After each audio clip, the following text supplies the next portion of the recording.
నాగరాజ్ గారు, అసలు ఈ ఎన్విరాన్మెంట్ ఇక్కడికి వచ్చింది చూసే వాళ్ళు ఏమనుకుంటారు? మనం ఏదో రిసార్ట్ కి వచ్చి బ్లాగ్ చేస్తున్నాం అనుకుంటారు కదా. అవును, కర్ణావతి యూనివర్సిటీకి వచ్చాము. గాంధీనగర్ లో హార్ట్ ఆఫ్ ద సిటీలో కర్ణావతి యూనివర్సిటీ ఉంది.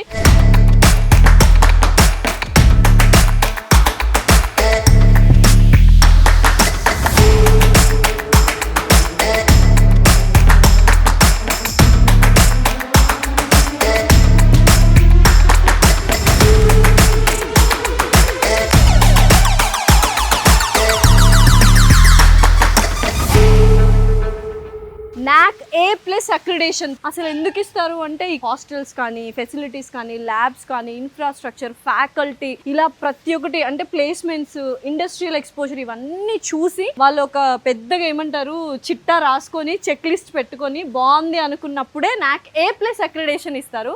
సో కాబట్టి NAC A+ అయితే వచ్చేసింది. ఇక్కడ చూస్తే ఎన్విరాన్మెంట్ మాత్రం టాప్ క్లాస్ లో ఉంటుంది. ఇండియాలో ఇలాంటి ఒక యూనివర్సిటీ ఉంది అని అంటే మనకి షాకింగ్ అనిపిస్తుంది. అండ్ మన తెలుగు వాళ్ళు, ఎస్పెషల్లీ తెలుగు పేరెంట్స్ కానీ స్టూడెంట్స్ కానీ ఏం ఆలోచిస్తారు, బీటెక్ చదవాలి, ఒక మంచి అంటే హ్యాపీ డేస్లో ఆ కాలేజ్ అది చూసి, ఆ ఎన్విరాన్మెంట్ చూసి అటువంటి యూనివర్సిటీలో చదవాలి అనుకుంటారు కదా. దానికి బెస్ట్ యాప్ట్ ఈ కాలేజ్, ఒక డ్రీమ్ యూనివర్సిటీ అని చెప్పొచ్చు.